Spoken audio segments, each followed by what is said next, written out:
Урматтуу мекендештер, бүгүн сиздерге кайрылып жаткандын негизги себеби биздин мамлекет жетекчилерибиз үлгүлүү Кыргызстан деген флешмобту чет элде жүргөн уул кыздарыбызга кайрылуу кылып таштаптыр.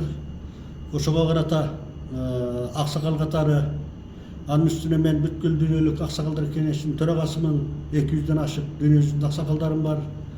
Андан сырткары бүткүл Россиялык агартуу мугалимдердин коомдук уюмунун президентимин. Бүгүнкү мезгилде мен 71 жаштамын. Москвада Су-29-31 деген реактивдүү самолеттун моторун чыгарган Солид деген заводдо иштеймин. 15 цехте станокто турам. Мен бүгүнкү мезгилде чет мамлекетте жүргөн уулдарыбыздын, кыздарыбыздын иштерин абдан жакшы билем, өзүм аралашып жүрүп, ошондуктан бүткүл жаштарыбызга, аксакалдарыбызга, аксакал катары кайрыларымдын негизги себеби биз кичинекей элбиз, бирок улуу элбиз.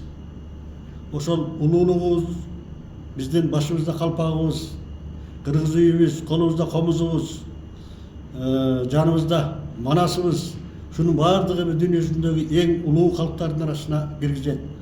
Ошол улуу элдин урпактары талаа жеринде жүрүшөт. Ошондуктан инилерим, карындаштарым, аксакалдар, сиздер ушул башка элде, башка жерде жүргөндө ошол элдин закондорун сыйлап, ошол элдин улуттун